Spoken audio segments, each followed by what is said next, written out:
我救了一位蒙面将军，有了一夜情缘。从此，我命运的齿轮开始转动。快，抓住他！抓住他！别让他跑了！快！将军，你受伤了，别有追兵在追你，快跟我走！别跑！快走！快！人呢？人呢？在前面。走，别让他跑了！走。这个破庙是我平时采药栖身的地方，很隐蔽，敌国士兵肯定发现不了。你先忍耐一下，我马上给你治伤。人呢？跑哪去了？人呢？跑哪去了？应该在那边，往那边追！追！快！追兵已经走了。将军，涂上我特制的药膏，很快就没事了。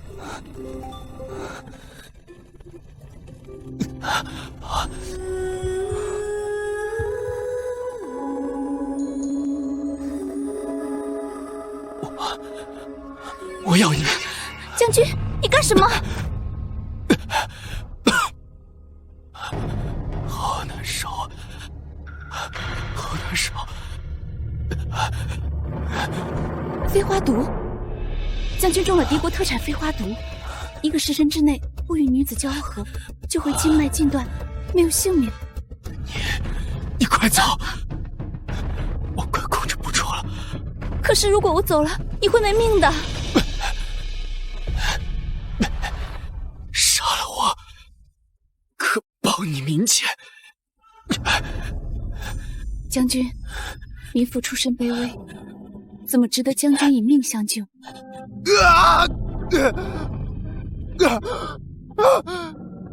将军，你肯舍身护我，我又岂能眼睁睁看你殒命？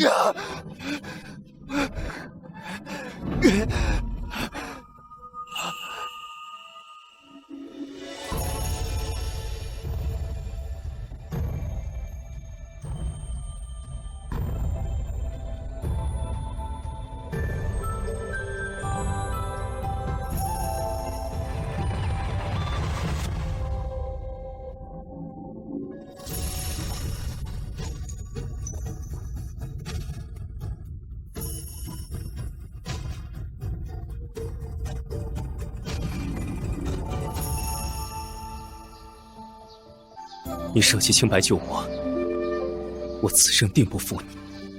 待我攻破敌国之日，就是你我成亲之时。皇天为证，断剑为凭。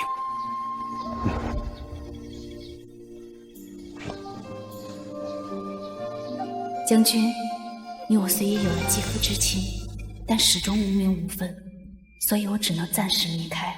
愿你沙场平安，不忘故剑之约。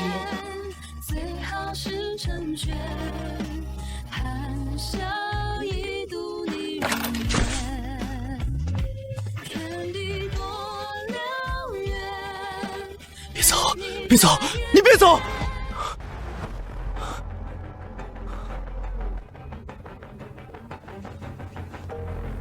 皇上，微臣救驾来迟，还请皇上恕罪。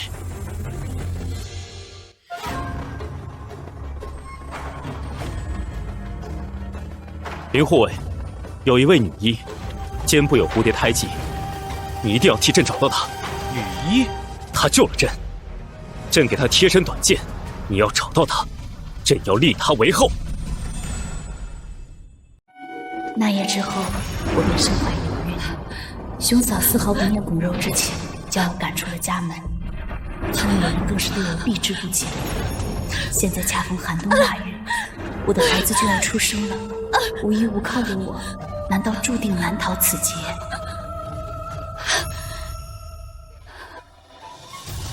不，我不能放弃。将军还在战场浴血奋战，我怎么能轻易的自暴自弃？我要自己给自己接生，我要生下我们的孩子。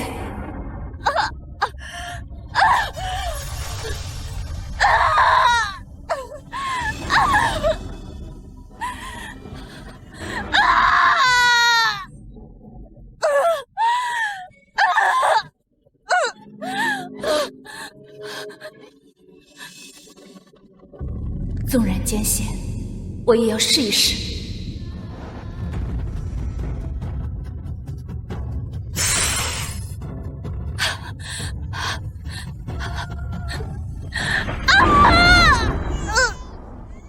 双胞胎，这是我拼命生下的双胞胎啊！多可爱的2个孩子啊！娘一定要抚养你们平平安安的长大，以后你们的名字就叫平平安安。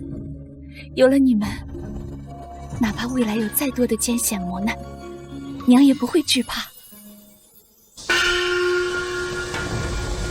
林护卫，皇上，9个多月了，还没有那个女子的消息吗？臣无能，臣正在加派人手寻找，还请皇上以社稷为重，暂且回京。出发！皇上班师回朝，万民回避！皇上班师回朝，万民回避！皇上班师回朝，万民回避！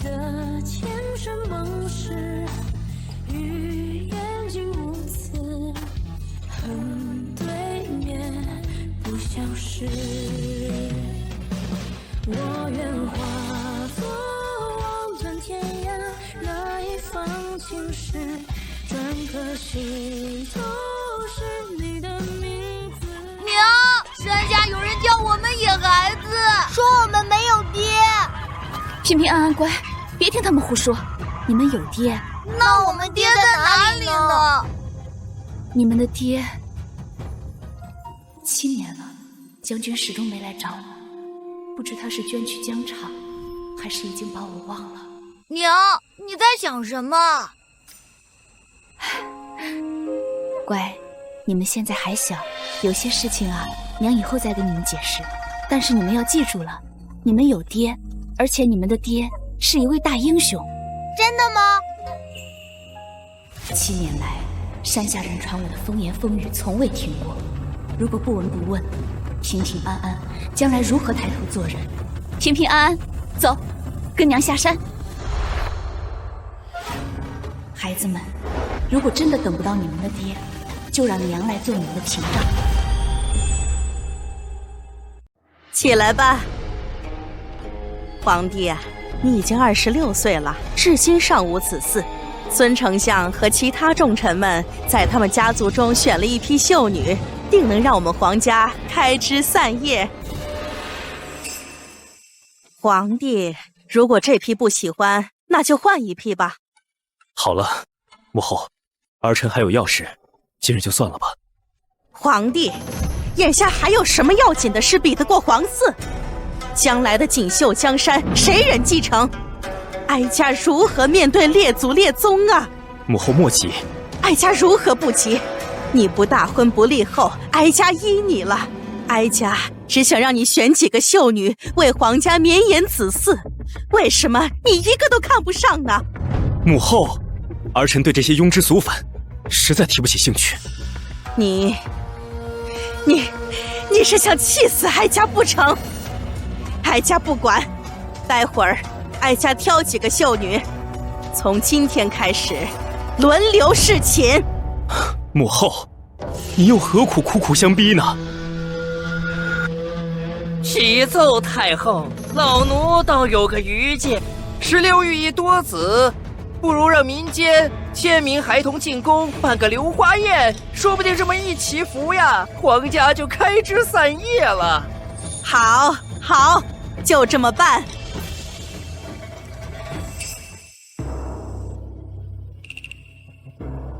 皇上，你在想什么？你倒是表个态呀！皇上，皇上啊！一切谨遵母后懿旨。不知朕的心上人，此时正在何处？狗子，谁让你骂平平安安是野孩子的？他们可是你弟弟。野孩子，野孩子就是野孩子。你这话跟谁学的？野孩子来了！野孩子来了！不许胡说！狗子乖，听姑姑的话，可不能再跟着别人一起骂平平安安了。平平安安是姑姑的孩子，就是你表弟，你骂他们就等于是骂自己。姑姑，梁思雨，你敢打我儿子！大家快来看呐！梁思雨下山打人了！怎么了？嫂子，乡亲们，我没有打狗子，我就是告诉他们不许再骂我孩子了。骂你，活该！谁让你7年前不知廉耻，生下2个野孩子的？大哥，你说这话还有良心吗？7年前，要不是你和嫂子逼着我半夜上山采药给狗子治病，我又怎么会……呸！我们让你上山采药，可没让你勾引男人。乡亲们呐，他梁思雨生来就是个灾星，哼！后来又败坏门风，勾引男人，生了2个孩子，现在又来打我们家狗子，大家说该怎么办呢？建筑楼，建筑楼，建筑楼，建筑楼，建筑楼，建筑楼，建筑楼，建筑楼，建筑楼，建筑楼，别偷孩子！建筑楼。杨公公，麻烦您老督促我们梁家村选几个孩子参加流花宴。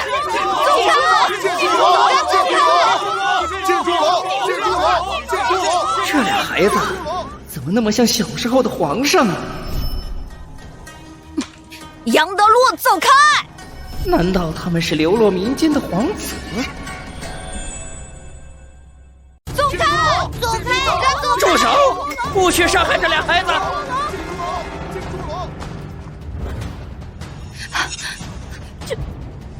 娘，他弯腰干什么？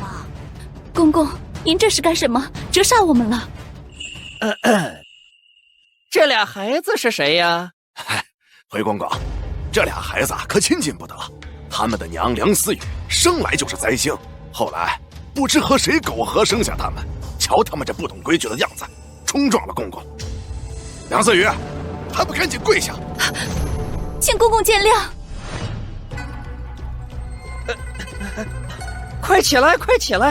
哟，这是啥了？这是杨公公，您太宽仁了，犯不着对这俩孩子这么客气。闭嘴！你才野孩子呢！这俩孩子叫……回公公，一个叫平平，一个叫安安。这俩孩子实实在在在我面前，不是幻觉。可是他们怎么会和幼年时的皇上长得那么像？难道这女子曾经被皇上宠幸过？不对，皇上今年不过26岁，这女子看起来都40了。皇上怎么可能宠幸这么老的女子？难道这是巧合？可是这也太巧了。梁思雨，你带这2个孩子下山干什么？看把公公给气成什么样！族长，我就是来讨个公道。你们污蔑我可以，但是不能用那些混话伤害我的孩子。梁思雨，这就是你无理取闹了！你伤风败俗，未婚生子，还不许乡亲们骂！你早不下山，晚不下山，偏偏这时候下山，冲撞了杨公公。杨公公是什么人？他跺脚，咱们全村都完了。从小算命的就说你是灾星，果然应验了。今天说什么也不能留你们了，乡亲们，抓住他们！是，抓住他们！抓住他们！抓住他们！谁敢伤害我们，我就跟他拼了！还敢嘴硬！你敢打我娘，我饶不了你！杨德禄，我饶不了你！老奴该死！老奴该死！怎么跪下了？老奴该死！老奴该死！公公，你老是给我们下跪干什么？快请起！梁思雨，你这灾星肯定有妖法，连杨公公都被你蛊惑了，给我打！是，平平，快跑！不要管娘！把他赶出去！住手！我看谁敢动他们！这公公，您老到底是怎么了？公公宅心仁厚，民妇感激不尽，只求公公帮我们主持公道，让族长惩罚我一人即可，放过我的孩子们。公公，求您救救我娘吧！快起来，快起来！我可担当不起呀！梁富贵，你听好了，这俩孩子咱家选中了，要带进宫参加流花宴。这公公使不得，万万使不得！梁思雨，这可是为皇上祈福的流花宴，太后的赏赐能少？多少人求着想参加，咱家还不答应呢。这俩孩子跟皇上小时候一模一样，还是让太后见见的好。回公公，民妇只想和孩子们过平凡安定的生活，不图大富大贵。梁思雨，依咱家看，你要是不带着这俩孩子进宫，只怕梁家村没有你的容身之地呀。这，行了行了，梁富贵，我就要这俩孩子，就这么定了。公公，您这不是为难我吗？这俩孩子的出身确实不干净啊，您真要带他们，好歹也带个身家清白的孩子陪着呀。是啊，公公，我和狗子他爹可是明媒正娶，8抬大轿。行了，只要这俩孩子进宫，其他的一切都好说。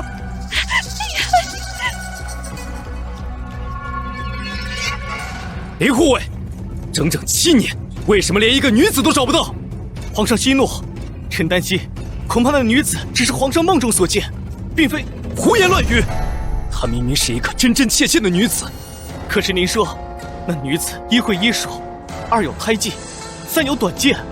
臣几乎把全国适龄女子都排查了个遍，没有符合这3个条件的。谁让你知道适龄女子的？年龄大一些，哪怕40岁左右的也要去查。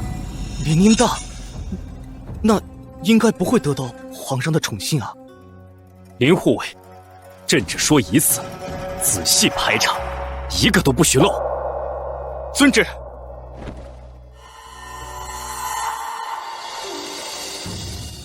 就算天涯海角，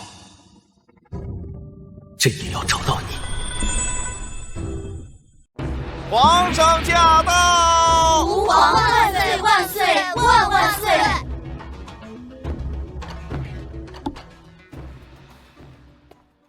娘，皇上到底长什么样子？我们可以看一看吗？嘘，宫里有规矩，不能抬头看皇上。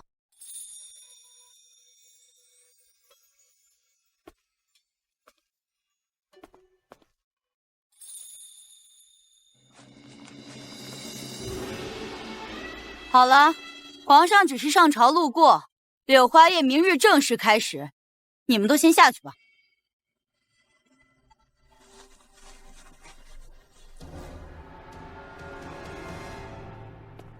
梁思雨，等等，你胆子不小啊，随便捡2个孩子就敢进宫。回嬷嬷，民妇不敢，这2个孩子是民妇亲生的。胡说！你起码40岁了，怎么会有这么小的孩子？嬷嬷，你还不知道呢，这梁思雨呀，生来就是灾星，都32岁了，都没人敢娶。她自己倒是耐不住寂寞，未婚先孕，生了2个野孩子。嬷嬷啊，你看我提供了这么重要的情报，我们家狗子能不能面圣啊？您放心，我们家狗子呀，可是身世清白，比这2个野孩子呀强多了。嫂子，你嘴巴放干净点，你可以侮辱我，但不能侮辱我的孩子。我就侮辱你怎么了？哼，野孩子野孩子，你2儿子都是野孩子。你好啊，这么多年以来，我顾念着兄妹之情，处处忍让你和大哥，没想到你们变本加厉，处处欺辱我。从今天起，咱们1刀2断，各走各路。走，你往哪里走？嬷嬷，你为何要为难我？是你跟太后为难，你串通太监杨德禄，跟太后说什么这2个孩子像皇上的规划，你到底是何居心？我从来没有说过这种话。难怪那个杨公公非得带他俩进宫，肯定有阴谋。嬷嬷，我与杨公公从来不认识，如何能和他密谋？再说了，民妇就是有天大的胆子，也不敢冒充皇嗣啊。你嘴挺硬啊，不知道有没有我的真硬？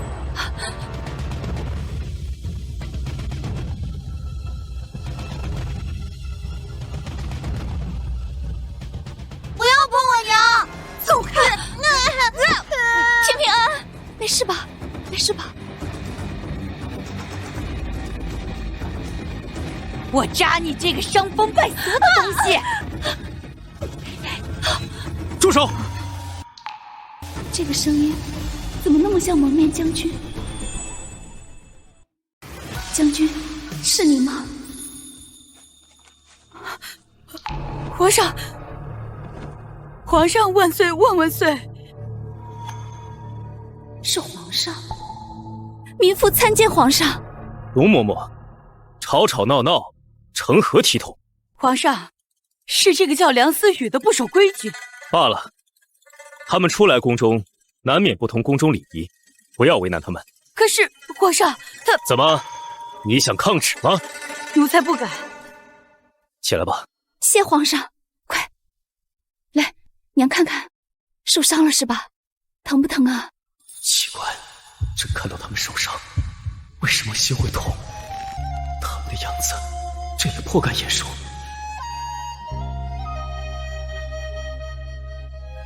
你们受伤了，快寻太医，给孩子疗伤。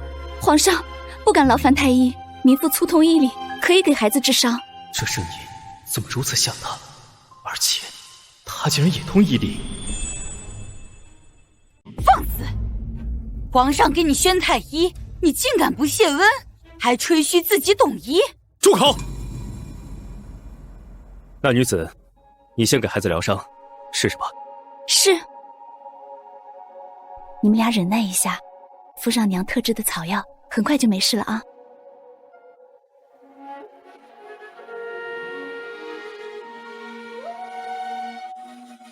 像，包扎的手法很像他。那女子，朕问你，你身上可有短剑？皇上怎么知道我身上有短剑？皇上，这梁思雨身上怎么会有短剑？那不成了竖弓行刺了？你给朕闭嘴！皇宫危机重重，还是小心谨慎的好。回皇上，民妇身上没有短剑。这样啊，你抬头来，看看这块手帕。皇上，万万不可让他抬头，这不合皇家礼仪。住嘴！快抬头！遵旨。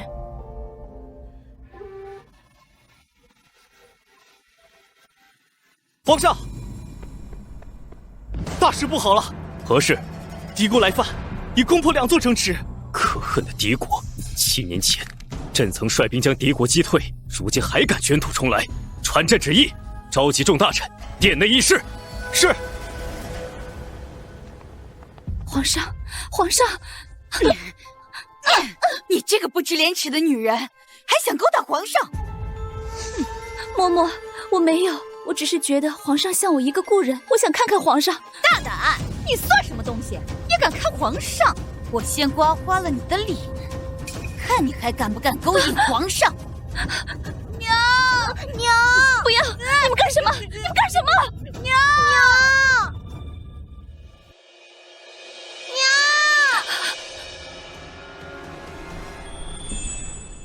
娘，周嬷嬷，你仗势欺人，滥用私刑，你就不怕遭报应吗？报应？老身可是伺候了太后40多年的家生奴才，除了太后，谁敢动老身？容嬷嬷，我和孩子来这里，是为了给皇上和太后祈福。你如果刺伤了我，太后也不会饶了你。嬷嬷，这梁思雨能不能见到太后，还不是你一句话的事儿。梁思雨，那我就先毁了你的脸，再把你赶出宫外杖毙，保证人不知鬼不觉。住手！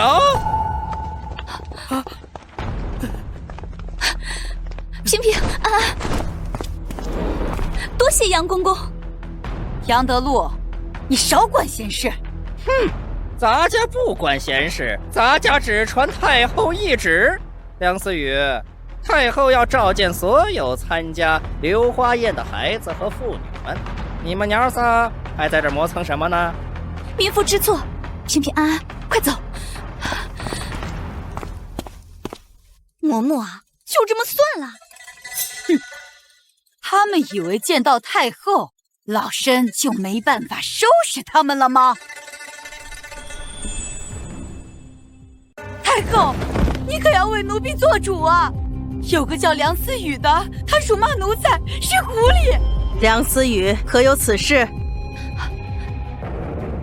回太后，民妇并没有辱骂容嬷嬷。你说老身狐假虎威，还敢说不是骂我是狐狸？梁思雨，这是真的吗？太后，事出有因，是容嬷嬷滥用私刑在先。住口！太后，是他先打奴婢，奴婢才小小的惩罚他的。梁思雨，你一个小小的民妇，竟敢殴打宫里的人，简直是无法无天！来人！且慢，太后，老奴说的2个很像皇上的孩子，他们的母亲就是梁思雨呀。太后，杨德禄根本就是胡说，这两个孩子和皇上根本不像。胡说，明明很像。哀家也不觉得这俩孩子像皇帝小时候。但是皇上小时候你也没见过几次呀。你嘟囔什么呢？老奴。回太后，杨公公的意思是，皇上小时候的模样，您并没有见过多少。大胆！哪有你说话的份儿？容嬷嬷，民妇虽出身乡野，可也听私塾先生说过宫里的规矩。皇子出生以后，需寄养在宫外，以求身体更加康健。所以，皇上小时候的模样，想必太后见得不多。放肆！皇家事岂容你一个乡野女子多嘴？来人！他说的倒也不错，想不到这女子出身乡野，却颇有见识。杨德禄，起来吧。谢太后。太后，您不妨多看这俩孩子几眼。这俩孩子，哀家看着倒是越看越喜欢，留在宫里为皇帝祈福吧。谢太后。太后，万万不可呀！这个女子天生是灾星，而且她还不守妇道。这两个孩子是她和野男人未婚先孕而生，如果留下他们，可是有损皇家声誉啊！竟有此事！杨德禄，你是怎么办事的？太后，您可不能听容嬷嬷乱说呀！太后，奴婢不是乱说，奴婢有人证。宣。民妇王喜花叩见太后。王喜花，哀家问你，梁思雨天生灾星，不守妇道，可有此事？千真万确啊，太后。民妇是梁思雨的嫂子，我可以作证。她天生灾星，无人敢娶。后来又跟来路不明的人乌梅苟合，生下俩野孩子。民妇有下情回禀。太后，7年前民妇上山采药，遇到一位将军中了敌国的飞花毒，若不与女子交合，就会性命不保，所以民妇才舍身相救。胡言乱语！来呀，把这母子3人拉下去杖毙！娘，我怕。太后，太后，你如此处置我们，只怕会被天下人耻笑啊！太后，大胆梁思雨，竟敢咒骂太后！王喜花，轮不到你这个忘恩负义的人来教训我。你说什么？我说的有错吗？当年你的儿子狗子生病，是不是我上山采药救的他？你非但不知恩图报，反而变本加厉的针对我，你不是忘恩负义是什么？好你个荡妇，你竟敢让我打你！大胆！哪里轮得到你在这儿滥用私刑？平平安安。梁思雨，你倒要说说，哀家要杖毙你们，如何违背律法？说不出来，哀家会加倍惩罚。太后，我朝一向以保护孩童为百年大计，律法更是明言，8岁以下孩子即使犯下滔天大罪也要赦免。可我的2个孩子今年刚刚7岁，太后，民妇没有说错吧？这哀家一时气愤，竟然忘记了。大胆，还敢拿律法当挡箭牌？我朝律法保护的可是清白人家的孩子，岂能保护你这俩野孩子？是啊，太后，这俩孩子就是野孩子。当初我和他大哥亲眼看到他跟人苟合的。王喜花，你嘴里从来就没有一句实话。梁思雨，哀家给你一个机会，你刚才不是说这2个孩子是本朝中一位将军的孩子吗？你倒说说是哪位将军，说得出来，哀家就网开一面，说不定还能让你们破镜重圆。这回太后，民妇只知道他是一位蒙面将军，实在不知道他姓甚名谁。梁思雨，你连跟你苟合的人姓名是什么都不知道，你还真不要脸呢！太后，民妇敢对天发誓，所言句句属实。太后，这女子刁猾无比，不可信她的鬼话。我朝哪来的什么蒙面将军呀？来呀，把这个寡贤廉耻的梁思雨立刻杖毙！平平安安，太后，太后明鉴啊，太后！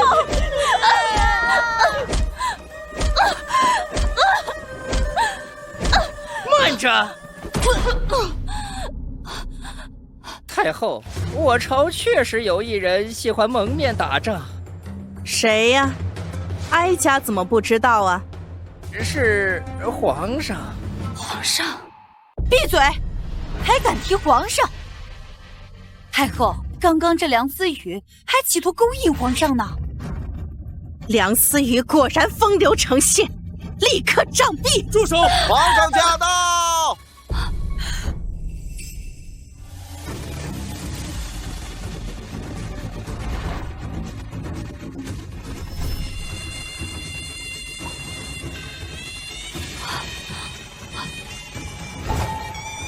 朕不允许任何人碰他一下。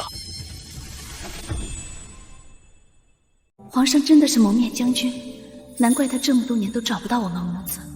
我一个乡野女子，又如何配得上他？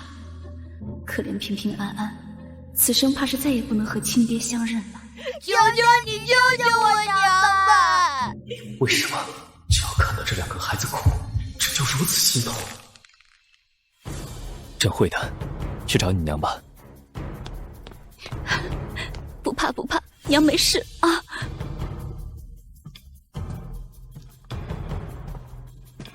都起来吧。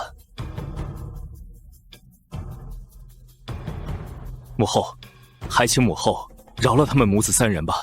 皇上，一个小小的梁思雨还劳你的御驾，难不成你真被他所迷？太后，闭嘴！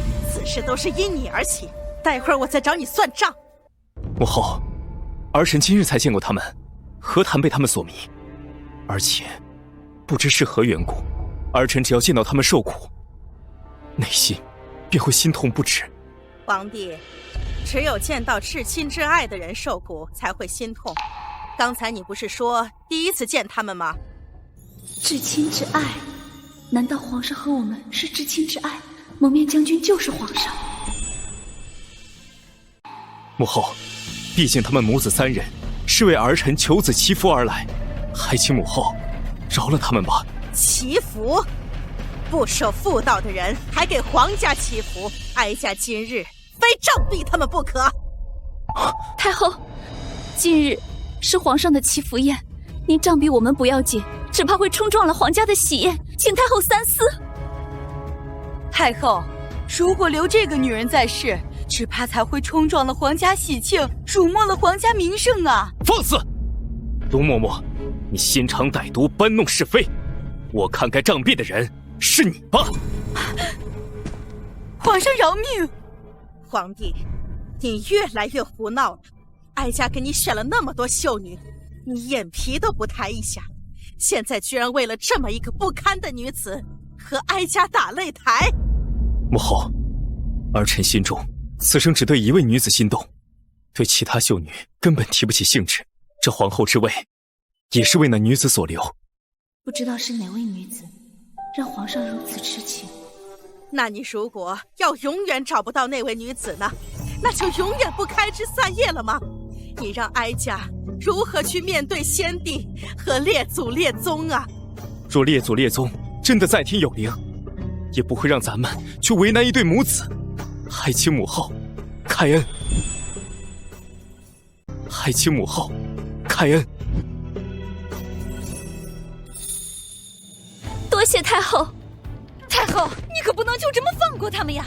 太后，就这么饶了他们，你母仪天下的威严何在？梁思雨，你死罪可免，活罪难逃。来呀，给我痛打20大板！是。容嬷嬷，你三番两次的针对我，如果你再伤害我的孩子，我不会放过你的。还敢嘴硬？好，那我就先收拾你这两个野孩子！我跟你拼了！不要动我的孩子！你不要动我的孩子！不要动我的孩子！不要碰我娘！不要！造反了！造反了！梁思雨邪见上殿，意图行刺，把他抓起来！且慢！蝴蝶印记，短刀，是朕的短刀。梁思雨，是你，你是朕朝思夜想之人。你敢动她？放肆！她是朕的女人。皇上，民妇出身卑微，不敢蒙皇上厚爱。思雨，是我。7年前你在破庙所救之人，正是朕。除王喜花之外，其余闲杂人员暂且退下。皇帝，你真是糊涂了。这女子品行不端，还欲图行刺，你反而还要和她认亲。母后，千真万确，7年前儿臣确实宠幸了思雨。梁思雨，哀家问你，你的男人是皇上吗？回太后，7年前与民妇在一起的是一位蒙面将军，民妇没有看清他的面貌，所以不敢确认。皇帝，你听听，太后，老奴从小伺候皇上，皇上不管是练武还是带兵，都喜欢蒙面。皇上，公公说的是真的吗？你真的是蒙面将军吗？林护卫，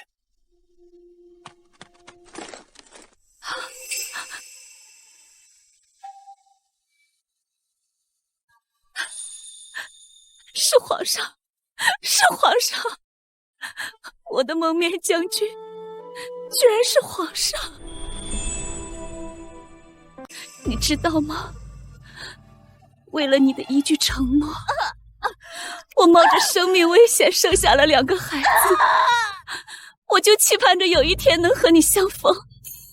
这7年来，我不畏寒暑，不顾冷嘲与热讽，我好好的教育这2个孩子。我等了7年，盼了7年，连我自己都绝望了。我以为我这辈子都见不到我的蒙面将军了，可是没想到，我今天在这儿遇见你了。更让我没想到的是，我的蒙面将军居然是95之尊。思雨，是朕不好，但这7年来，朕一直没有放弃去寻找你。7年了，这手帕，朕一直带在身边。这7年，朕没有宠幸过任何秀女，更没有大婚，朕没有一时一刻不牵挂着你。皇上，思雨，你受苦了，朕要补偿你们。有皇上这句话，民妇受的所有辛酸与委屈都值得了。不可能，不可能！皇帝怎么会对一个40岁的老女人念念不忘呢？太后，此事非同小可，不能轻信呀！如何不能信？朕和思雨都已经确认无疑，还有什么错？太后，仅凭一副面具、一把短剑认亲，这如何让天下人信服？万一是皇上认错了人，而梁思雨又故意攀扯皇上呢？住口！容嬷嬷言之有理，此事还需要细细查访。林护卫，太后莫急，臣一定查个水落石出。太后，如果皇上和梁思雨是真的，您就有了一对双胞胎孙子呀！不错，这2个孩子倒是真可爱呀！太后，太后，万万不可相认呐！太后，老臣恳请立刻杖毙梁思雨。臣等附议。丞相，民妇只不过一介草民，别说是没有过错，就算是有过错需要严惩，也不值得惊动您一国之宰辅，带着满朝重臣来请旨啊！住口！这哪有你说话的份儿？皇上，太后，根据礼法，野孩子参加柳花宴只会冲撞喜事，只怕皇上到时候会有绝嗣之忧啊！丞相，我的孩子不是野孩子，是皇上的血脉。现在这件事还没有定论，你的孩子就只能是野孩子。放肆！此乃朕的家事，你们无权干涉。皇上难道忘了“天子无家事”这句古训吗？更何况这是皇上子嗣的问题，更是千秋万代的大事，所以臣才敢直言进谏。太后，如果纵容这件事，造成皇室断了血脉，我朝的锦绣山河将后继无人呐！真有这种事儿？哀家怎么从来没听说过？太后，丞相说的是真的，在我们老家，人人都知道这礼法。王喜花，你简直信口雌黄！我们老家何时有过这样的礼法？呸！你懂什么？给朕闭嘴！请太后明鉴。丞相，可有破解之法？微臣刚刚已经说过，立即杖毙梁思雨和他的2个孩子。没错，太后，糜夫老家有人这样做过，后来添了7、8个孙子呢。王喜花，你还有没有良心呢？民夫所言句句属实。太后，当断不断，必受其乱啊！为了皇家血脉，哀家也只能狠一回心肠了。来人呐！且慢！来人，把这个妖言惑众的女人拖下去，杖毙！皇上饶命啊！梁思雨，你这个灾星，还不赶紧替我向皇上求求情？我可是你亲嫂子呀！你眼睁睁看着我受苦，你还有没有良心？王喜花，都到这个地步了，你竟然还这么恶毒！立刻杖毙！住手！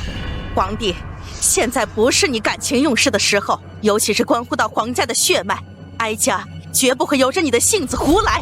母后，不要说了，哀家已经决定了，梁思雨母子3人绝不能留。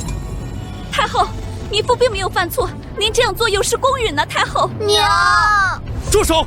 皇上，请立刻杖毙梁思雨，否则臣等将集体辞官。臣等附议。你们这是逼宫！皇上，思雨只不过是一介村妇，不值得您为了我和大臣们大动干戈。您这么做，如何面对天下的悠悠众口？思雨，皇上，今日能和你重逢，思雨死而无憾。或许我们今生注定有缘无分。倘若我今天难逃此劫，求皇上照顾好我的2个孩子。娘！哼，梁思雨，你别演戏了，你什么身份？你会有这样的幸运能怀上龙种？王喜花，我敢用我的性命担保，我的2个孩子是皇室血脉。你敢用你的性命担保？你说的都是实话吗？这个，太后，糜夫愿意自行了断，只求太后明察秋毫，给我的2个孩子一个清白的身份。娘，思雨，不可！皇上，梁思雨言之有理，不可犯了群臣众怒啊！她是朕的女人，朕是要护她周全。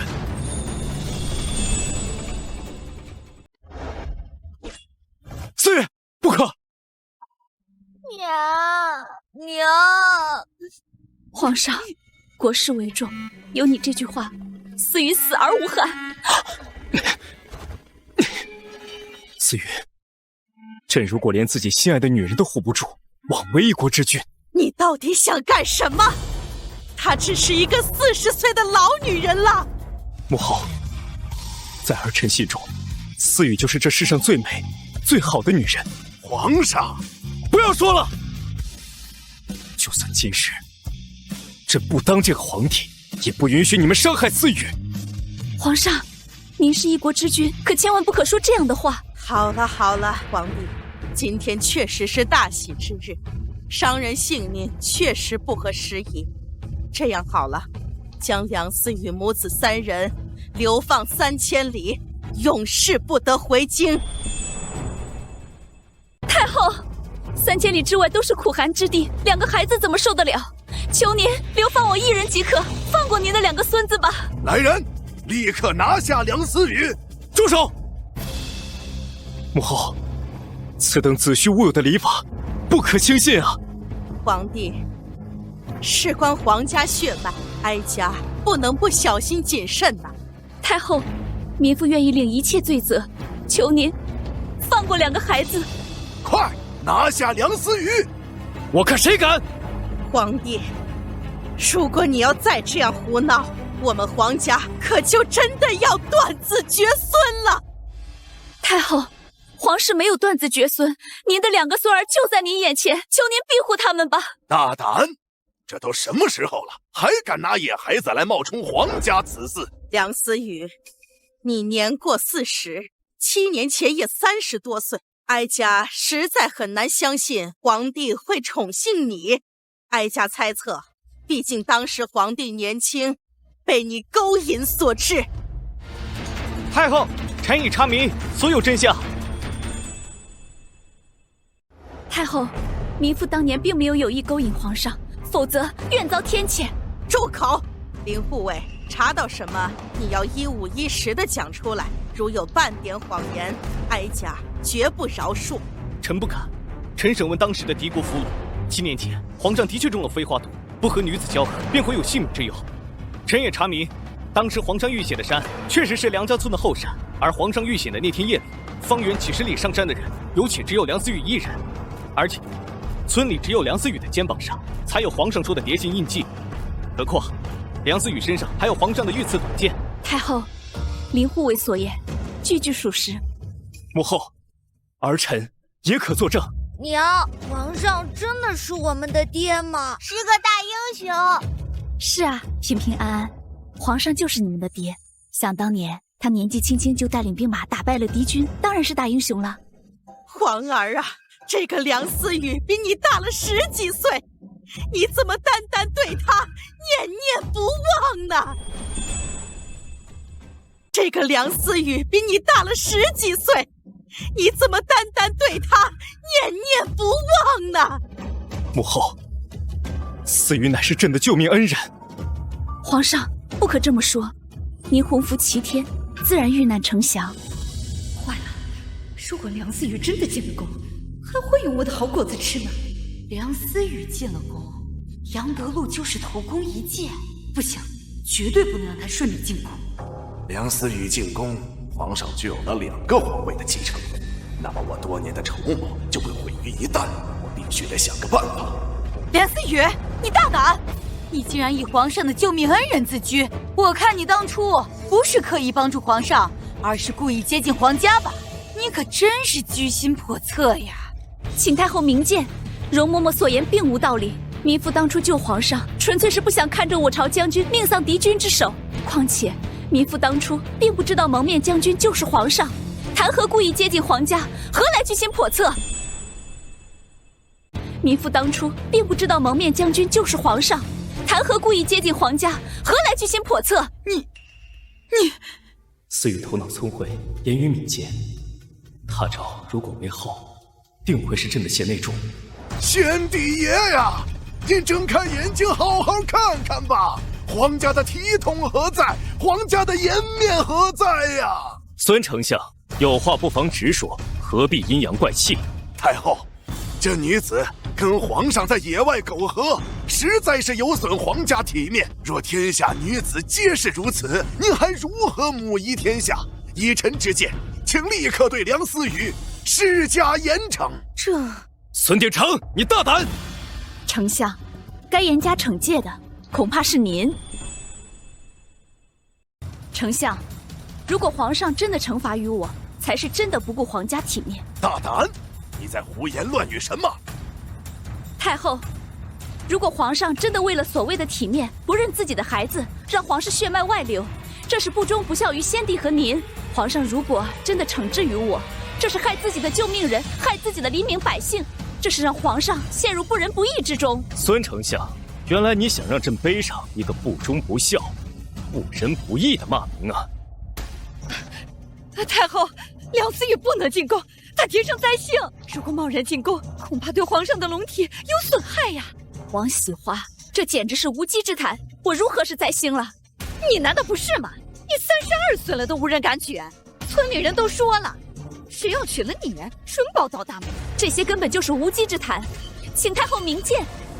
太后，近几年京城总有小儿闹病，怕是皇上招惹了梁思雨这个灾星所致。皇帝，这个梁思雨如果妨害人，那确实对江山不利，你不能认。这个梁思雨如果妨害人，那确实对江山不利，你不能认。不，太后，民妇粗通医理，初来京城时也曾观察过生病小儿的状况。依民妇看，这并非什么邪祟，而是井水不洁所致。一派胡言！井水不竭，太医们怎会不知？太后，民妇配制了药粉，只需要按方给小儿们服用，病痛自解。同时，再把大剂量的药粉撒入井水之中，井水自解。大胆！小儿们的病，岂是你一个村姑可解？臣现在就按照梁思雨的方法去试一下。太后，万万不可呀！很多太医都治不了的病，怎么能交给一个村妇去治？如果真的出了什么差错，这该如何是好？这个还是不要试了吧。母后，不妨一试，如果有任何后果，儿臣愿意承担。皇上，您执意袒护这个灾星，老臣无话可说。可是这两个野孩子坚决不能进入皇家谱系。大胆！孙丞相，我的2个孩子都是皇室血脉，为何不能进入皇家谱系？大胆！你把皇家谱系当作什么了？当作你家买菜的烂账本了吗？太后，皇上目前并无子嗣，如果把这2个野孩子进入皇家谱系，那么这2人将来必有1人会继承大统。这江山可是先帝爷带着老夫一同拼杀出来的，如果将他拱手让于这种无名无姓的野孩子，老臣们坚决不从，坚决不从。丞相，您是2朝老臣，德高望重，不过民妇还是劝您一句，谨言慎行，否则你就是犯了大不敬之罪。孙丞相，我劝您收回刚才说的话，否则就是藐视皇上和太后。妖妇，你在胡说些什么？平平和安安是皇上的孩子，你却一口一个野孩子，你将皇上置于何地？将太后置于何地？你如此藐视皇上和太后，这还不是大不敬吗？孙丞相，这下你作何解释？启禀太后、皇上，微臣并没有一点不敬之心，微臣只是什么？微臣只是怀疑这2个孩子的身世。皇上，即便你7年前确实宠幸过梁思雨，但是您真的能确定这2个孩子是您的血脉吗？孙丞相，你什么意思？没错，太后，梁思雨向来不守妇道，民妇多次见他与男人厮混，所以这才把他赶出门的。你颠倒是非，不怕将来被割舌头吗？我凭什么割舌头呀？我又没有随便拿2个野孩子冒充皇家血脉。太后，平平和安安的确是皇上的孩子，请太后明鉴。思雨，不必多言，朕相信你。多谢皇上信任。太后，兹事体大，可不能听信了一面之词，污染了皇家血脉呀！住口！谁再敢造谣生事，朕绝不轻饶。母后，还请您不要听信谣言，认下您2个孙儿吧。皇帝，哀家决定了，暂时不把这2个孩子列入皇家谱系。太后圣明。母后，哀家要的是亲孙子。太后，民妇迄今为止只有皇上一个男人，这2个孩子的确是皇家血脉。民妇相信太后英明睿智，绝对不会被浮云遮掩。好一个浮云遮掩！你是说老臣在进谗言吗？民妇可没有这么说。你这个刁妇总是巧言令色，看来今天不给你上大刑，你是不会说实话了。来人呐，给梁思雨上大刑！我看你说不说实话。不可！皇帝不可阻拦，这或许是一个办法。梁思雨，只要你承认这2个孩子是野孩子，老夫今天便可饶了你。你们尽管用刑，我是绝对不会污蔑自己的孩子的。思雨，娘，平平安安，记得娘怎么教你们的吗？大丈夫要威武不能屈，无论面对什么样的胁迫都不能服软，要坚持真理。娘虽然是女子，可是绝不当软骨头。我们明白了，要打就先打我吧，有我在，谁也不许欺负我娘。要打就先打我吧，有我在，就不允许任何人欺负我娘。住手！太后，我在这2个孩子身上，好像看到了皇帝小时候的样子。太后，您英明啊！老奴之前绝对没有看走眼，这2个孩子的确像小时候的皇上。难道哀家真的有孙子了？还是2个。太后明鉴，快跪下！快，叫皇祖母。太后，这2个野孩子绝对不能入皇家谱。臣等附议。丞相，你们反了，尔等是要造反不成？孙丞相，民妇就不明白了，您带着几位重臣3番2次的阻拦皇上和我们母子相认，究竟是何居心？皇上，这女子还没有得到册封，就敢如此对老臣无礼。像这样的女人，能教出什么样的孩子？如果她的孩子将来继承了大统，天下将会大乱，苍生就会倒悬之苦。皇上、太后，救救天下，救救黎民百姓吧！皇上和太后只是想认回自己的血脉，怎么就会天下大乱？反倒是你们，为了让皇上和太后接受你们的建议，未免太过于夸大其词了。住口！你这妖妇无知无畏，还敢强词夺理！前朝发生多少惨剧，都是与后宫和子嗣处理不当有关。太后，如果您执意认这2个野孩子，我朝的锦绣江山将不复存在呀！江山如果真的有恙，也只怕是因为你们这群道貌岸然、开口天下闭口苍生的人身上。丞相，你口口声声为了天下苍生，可是面对我们3个可怜的孤儿寡母，毫无半点同理之心，这就是你们的爱民之心吗？你弑君之路为君分忧，你们明知道皇上和太后因为子嗣的问题而忧愁，却几次3番的带领重臣阻拦他们和我们母子相认，这就是你们的为君分忧吗？孙鼎丞，这下还有什么话好说？皇上，老夫以性命担保，这2个孩子绝对不是皇家血脉。孙丞相，你是国之重臣，说话可要负责任。老臣当然可以负责。皇上、太后，您想想，这女子要是真的怀上了皇上的血脉，早就该进宫认亲了，何必要等到现在呢？民妇早就说过了，我当年并不知道那个人是皇上。这只是你狡辩而已。就算你说的是真的，那你嫂子呢？你嫂子可是你的直系亲属，连她都指责你品德不端，你还有什么话说？没错，太后，民妇早就说过了，这梁思雨7年来私会过不少男人。太后，王喜花是存心污蔑，请太后明鉴。母后，儿臣相信思雨，她绝不会是这种人。太后，太后，好了，梁思雨，哀家问你，你家还有何人？民妇家里还有一位哥哥，名唤梁志刚。传梁思雨的哥哥梁志刚当殿对质。传梁思雨哥哥梁志刚进殿。草民梁志刚叩见太后。起来吧。谢太后。你妹妹梁思雨到底人品如何？回太后，草民可以作证，梁思雨就爱招惹男人，所以名声不好。到了30多岁还嫁不出去。大哥，你说这样的话还有没有良心？从小到大，如果不是我上山采药贴补家用，你又怎么能娶了王喜花？还有，你们的儿子狗子生病，又怎么可能活命？别翻旧账，我们夫妻俩都作证，你不守妇道。你们一会儿说我是灾星命嫁不出去，一会儿说我不守妇道嫁不出去，我看你们就是胡说八道。你们一会儿说我是灾星命嫁不出去，一会儿说我不守妇道嫁不出去，我看你们就是胡说八道。太后，您可听见了？梁思雨家2口人全都能证明他不守妇道。太后，现在事情已经很清楚了。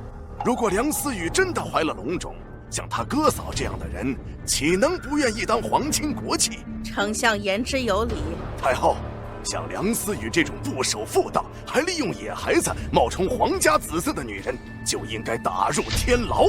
太后，民妇是被冤枉的，请太后明鉴。来人呐，把梁思雨抓起来！谁敢动思雨，朕诛他9族！朕倒要看看谁敢动他1下。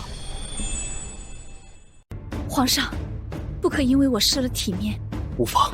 皇帝，你为了一个40岁的女人，成何体统？太后，这个梁思雨一定会什么妖术，所以才迷惑了皇上。臣建议将梁思雨立即拿下，立刻杖毙。孙鼎丞，你给朕闭嘴！皇上，老臣求你了，你快清醒点吧！求皇上清醒过来吧！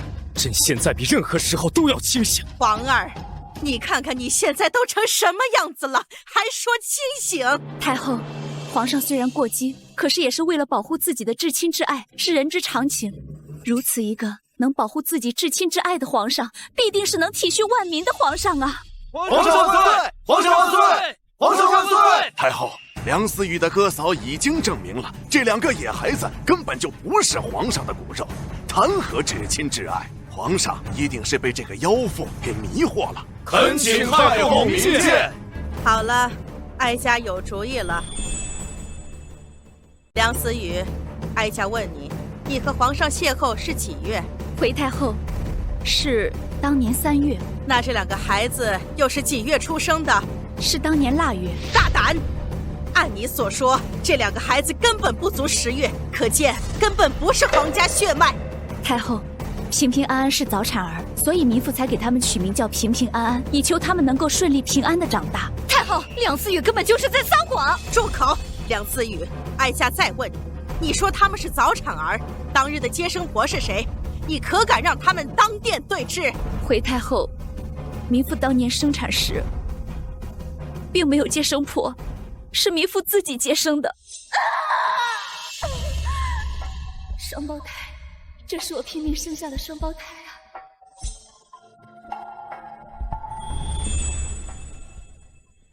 思雨，你这些年究竟吃了多少苦？这真是惭愧无比。无妨，民妇这些年所有的委屈都值得，因为这7年来，你也在想着民妇。荒谬！哪有自己给自己接生的女子啊？普通民妇也许不行，但是民妇自幼学习医术，粗通医理。你别扯了，我们亲眼看到你和别的男人厮混。没错，80%是别的男人的。任何谎言，朕都不会动摇。朕相信你，思雨。太后，这两个孩子的确是皇家血脉，请太后明鉴。住口！你这妖妇铁证如山，你还敢狡辩？太后，这俩孩子就是昨夜生的，梁思雨他在撒谎。没错，草民可以作证。太后，不处此妖妇，不足以平民愤呐。皇帝，事到如今，你如果还护着梁思雨，哀家绝不答应。给我狠狠地打这个胆大包天、不知廉耻的梁思雨！不要打我呀！平平安安不怕。梁志刚，你为何要诬陷我？诬陷？我说的句句都是实话。你敢诬陷思雨，朕要把你扒皮抽筋！皇帝，事关皇家血脉，你不能威胁证人呐！坏人，你们都是坏人！你们为什么欺负我娘？来人呐，给我痛打梁思雨！娘！思雨，梁思雨，你要不想挨打可以，你只要承认这两个孩子不是皇上的，老夫便可以网开一面。性命固然重要，但是我的名节和两个孩子的名声更重要。你们给我听清楚了，我的孩子就是皇上的。死不悔改！来人呐，给我打！母后，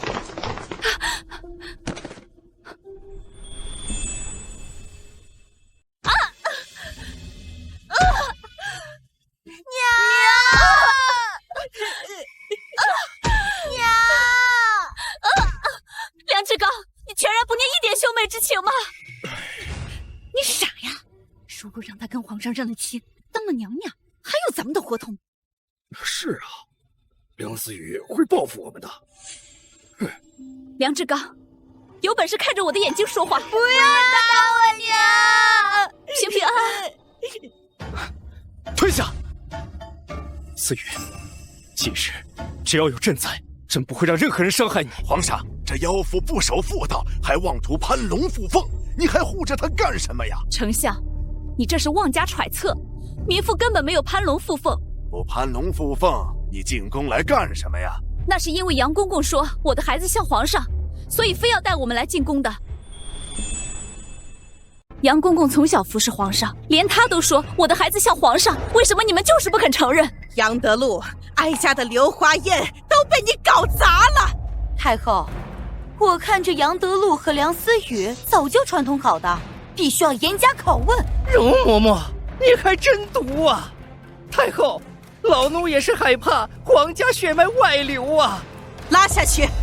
慢着，太后，民妇有一个办法，请杨公公帮忙，可以证明民妇的孩子就是皇上的。思雨，你有什么办法？请皇上和太后给一炷香的时间。哼，你这妖妇，一炷香的时间，你还想挣扎吗？你这2个孩子不可能蚯蚓变金龙。母后，不妨一试，有任何后果，儿臣愿意承担。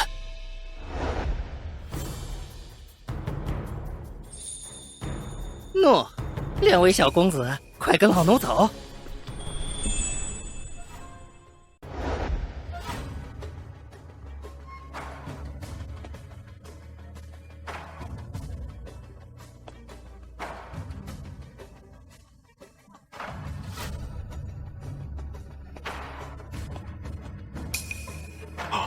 皇儿，还是2个皇儿。太子，老臣参见太子。娘，他们为什么要给我们下跪呀？还叫我们太子？因为你们穿上了皇上小时候的衣服，和皇上还是太子的时候一模一样。这是哀家的孙子呀，绝对不会错。这2套衣服是皇帝小的时候哀家缝给皇儿的。太后英明，这2件衣服是皇上当年7岁时正式拜见您所穿的。列祖列宗在上，我们皇家终于有后了。哀家的乖孙子，难怪哀家见到你们的时候就那么喜欢。娘，平平安安，太后就是你们亲奶奶，皇上就是你们的亲爹。不行，无论如何不能让这俩孩子认亲，否则我几十年的筹谋恐怕就全部付之东流了。无论如何不能让这俩孩子认亲，否则我几十年的筹谋恐怕就全部付之东流了。太后，现在还是不能证明这2个孩子就是皇上的血脉。胡说！这2个孩子跟皇帝小时候一模一样，我看谁还在敢怀疑？你看这俩孩子脸上的痣都和皇帝一模一样。孙鼎成，现在证据确凿，你还嘴硬？皇上莫急，不妨听听丞相怎么说，免得让你背上不听大臣建议的骂名。皇上，难道现在有个人长得像先帝，您就与他认作兄弟，继而裂土封疆，和他平分天下吗？大胆！孙丞相，你我素不相识，我也没有得罪过你，你为何一而再再而三的为难我？孙丞相，你此番言论将朕和太后的清誉置于何处？朕可以广开言论，但绝不允许你诽谤朝廷。皇上，太后，老臣口不择言固然有错，可这关系到皇家的血脉呀，老臣一定要谨慎，马虎不得。马虎什么？哀家的眼神不会错，这2个孩子就是哀家的亲孙子。太后，这真怪不得老臣呐，这天下长得像的人实在是太多了。就是，这天底下呀，长得像又没有血缘关系的人可多了去了，我们村就有好几个。对，纯属巧合呀！王喜花，你真是张口就来，咱们村子哪有没有血缘关系长得一样的人呢？你给我找出来几个。太后，因为长得像，就让这2个孩子落入皇家谱系，实在是草率呀。太后，他梁思雨一向不守妇道，这俩孩子一定不是龙种。王喜花、梁志刚，你们俩真是无药可救。来人，将这几个胡言乱语之人统统拉下去杖毙。不可，皇上、太后，这件事还没有查个水落石出，万万不可杖毙他们呀！你，皇上无妨，不如听丞相的，暂且饶过他们，看他们还有什么招数。皇上、太后，如果现在突然跑出几个长得像皇上一样的孩子，您都要将他认作皇子吗？那天下岂不是有很多皇子？哀家想要自己的亲孙子，怎么就这么难呢？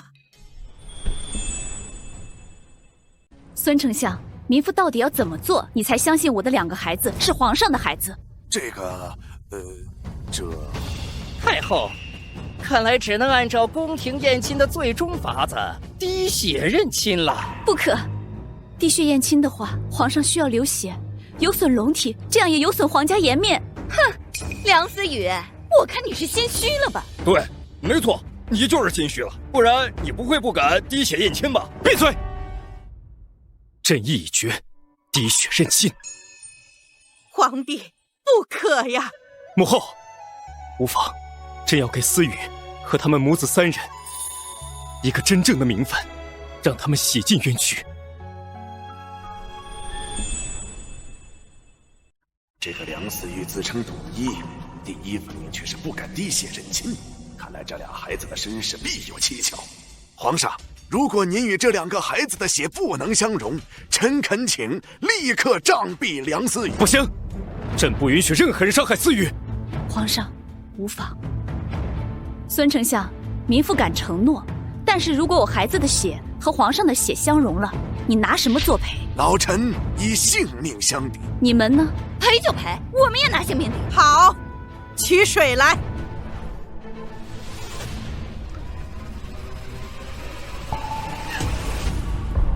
相容了，真的相容了。现在你们还有什么话可说？平平安安的血和皇上的血相融了，你们说的话还作数吗？你们的命该不该赔？没想到他真的是皇家血脉。完了，这下全完了。这些年净欺负妹妹，这下他饶不了我呀。思雨，这些年苦了你了。皇上能够信任我、惦念我，民妇所有的苦都值得。平平安安，现在爹和奶奶都找到了，你们应该怎么做呀？哀家的乖孙子，拜见祖母，拜见爹。拜见祖母，拜见爹。哎，2位小殿下，应该叫皇祖母、父皇。闭嘴！哀家的乖孙子想怎么叫哀家就怎么叫哀家。哀家的乖孙子，来，让哀家好好看看你们。平平安安，不可坏了礼数。我们不能坏了礼数。好孙子，真是哀家的好孙子。思雨，这些年你受了这么多苦，还能把哀家的孙子教育得这么好，哀家真不知道怎么感谢你呢。太后谬赞了。来人，将孙鼎成、梁氏夫妇一干人等拖出去杖毙。皇上，看在老臣追随先帝的份上，就饶了老臣吧。思雨啊，妹妹啊，你就饶了大哥吧。思雨，我们都是一家人，饶了我们吧。住口！你好意思说是我的亲人吗？好妹妹啊，我们可都是你的亲人呢。你忘了，这20年来你嫁不出去，都是哥哥照顾着你呀。你还好意思说照顾我？从小你借口我是灾星命，对我非打即骂。长大后，我更是要上山采药贴补家用，供你成亲。甚至我还要救你们的儿子，深夜冒险上山采药。我有了平平和安安之后，你们更是不顾念一点骨肉之情，在寒冬腊月把我赶出家门。如若不是我有一点医术，我和平平安安又怎能活到今天？你当时未婚先孕，我们也是背不住骂名才赶你出门的呀。是吗？那你们为何又说我到处偷男人呢？小雨啊，都是大哥猪油蒙了心了，害怕你当了娘娘之后报复我们的，你就饶了我们吧，我们可都是你的亲哥嫂啊！闭嘴！我没有你们这样的哥嫂，你们的所作所为，就是有100条命也不足以弥补。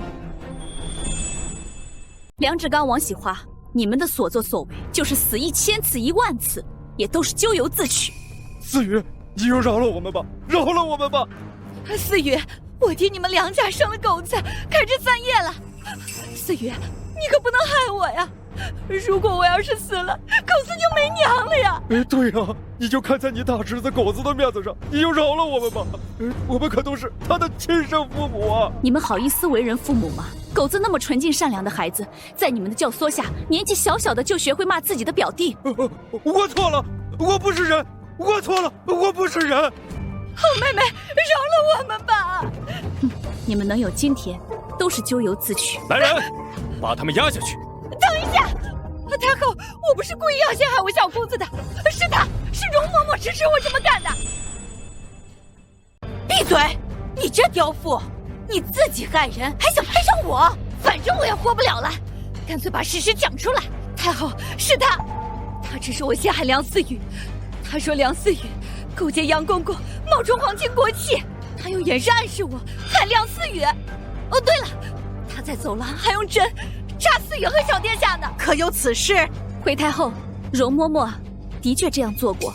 哎呀，你这个毒妇，为了陷害咱家，连2个小殿下你都不放过呀！皇祖母，这个老太婆可坏了，应该用针扎她。如果不是容嬷嬷撑腰，奴婢绝对不敢陷害思雨啊！你这刁妇还敢胡说！哼，你才胡说呢！我扎你！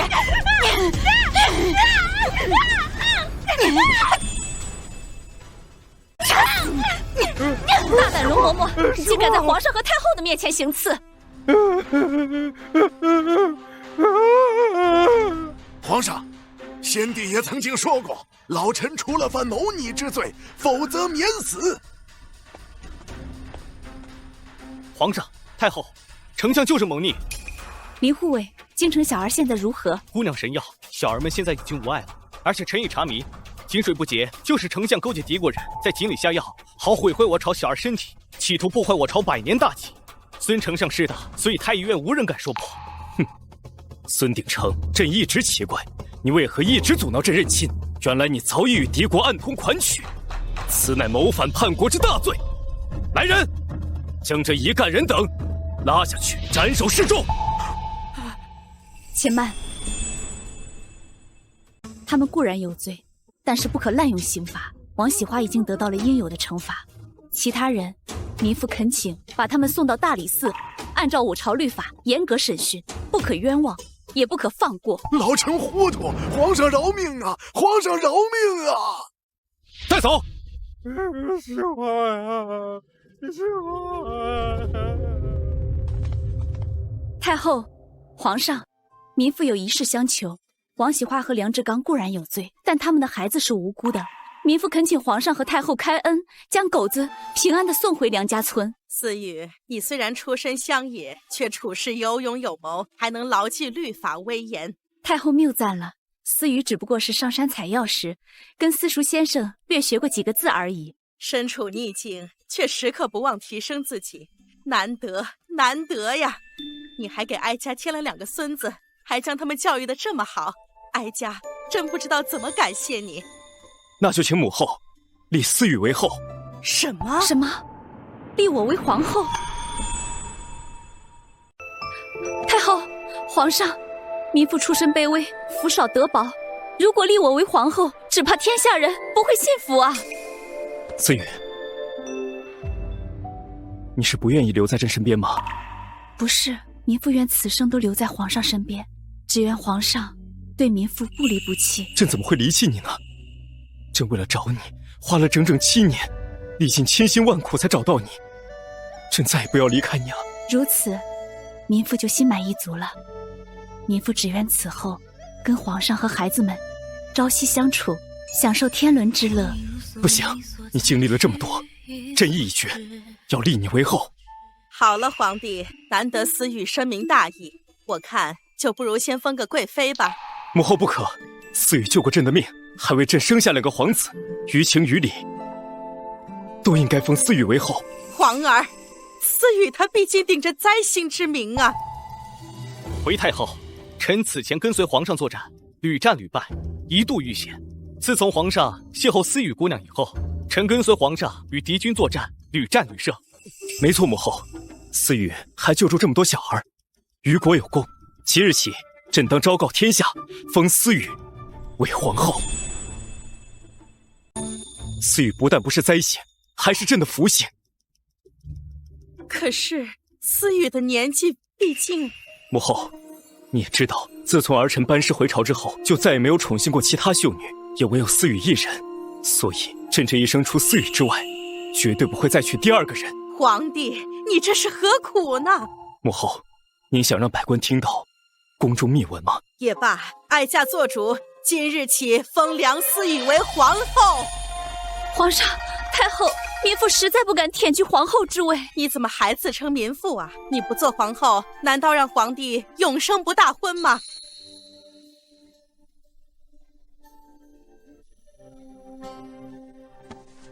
臣妾叩谢母后。儿臣多谢母后。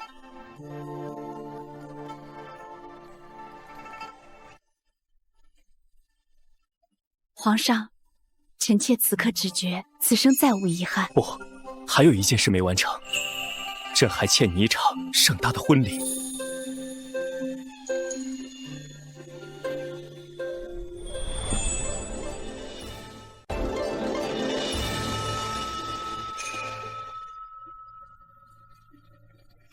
帝后退拜。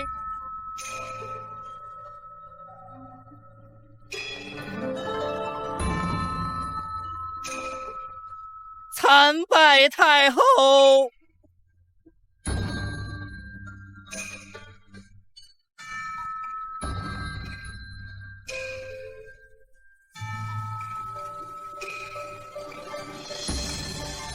思雨，从今往后，朕愿永得一人心，白首不分离。与君两相依，终老不离弃。